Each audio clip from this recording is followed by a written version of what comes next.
আসসালামু আলাইকুম। বিসমিল্লাহির রহমানির রহিম।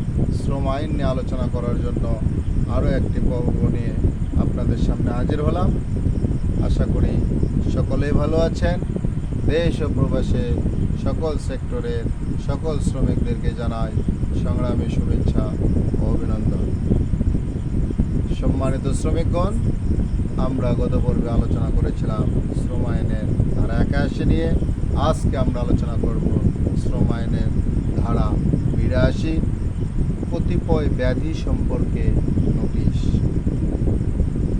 যেক্ষেত্রে দ্বিতীয় তফসিলে উল্লেখিত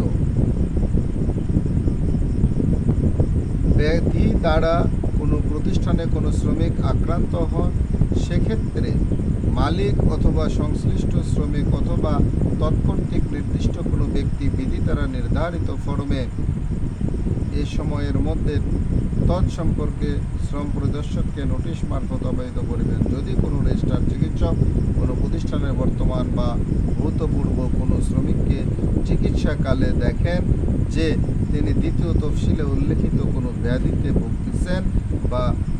ভুগতেছেন বলিয়া সন্দেহ হইতেছে, তা হইলে উক্ত চিকিৎসক অবিলম্বে একটি লিখিত রিপোর্ট মারফত মহাপরিদর্শককে নিম্নলিখিত বিষয়ে অবহিত করিবেন, যথা রোগীর নাম এবং ডাকযোগের ঠিকানা, রোগীর যে রোগে ভুগতেছেন বা ভুগিতেছেন বলিয়া সন্দেহ হইতেছে তাহার নাম, যে প্রতিষ্ঠানে রোগীর বর্তমানে কাজ করিতেছেন বা সর্বশেষ কাজ করিয়াছেন তাহার নাম ও ঠিকানা,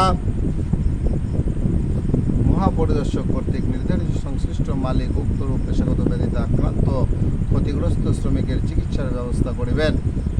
সরকারি গেজেট প্রজ্ঞাপন দ্বারা দ্বিতীয় তফসিলে কোনো নতুন রোগ সংযোজন করিতে পারিবে অথবা উহা হইতে কোনো রোগ বাদও দিতে পারিবে।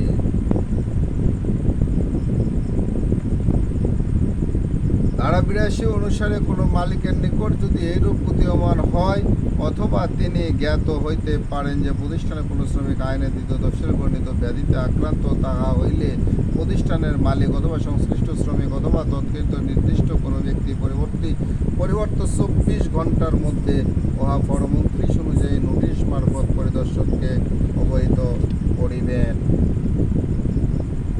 অবহিত হইবার পর পরিদর্শক উক্ত শ্রমিককে জেলা সিভিল সার্জনের নিকট পরীক্ষার জন্য প্রেরণ করিবেন। সিভিল সার্জন উক্ত শ্রমিকের স্বাস্থ্য পরীক্ষা করে একটি প্রতিবেদন মহাপরিদর্শক বা তৎকর্তৃক ক্ষমতাপ্রাপ্ত পরিদর্শককে নিকট প্রদান করিবেন, যাহা পরিদর্শক প্রয়োজনীয় ব্যবস্থা গ্রহণের জন্য মালিকের নিকট প্রেরণ করিবেন। এই বিধির অধীনে পরীক্ষার সকল ব্যয় মালিক বহন করিবে। সম্মানিত সাথী ও বন্ধুগণ, বাংলাদেশের আইনের প্রতি শ্রদ্ধাশীল হয়ে সকল মালিক এবং শ্রমিককে শ্রম আইন মেনে চলার জন্য অনুরোধ করে সকলের সুস্বাস্থ্য দীর্ঘায়ু কামনা করে আমার নিজের জন্য দোয়া চেয়ে নিয়ে আজকের পর্ব এখানে শেষ করছি। আসসালামু আলাইকুম। আল্লাহ হাফেজ।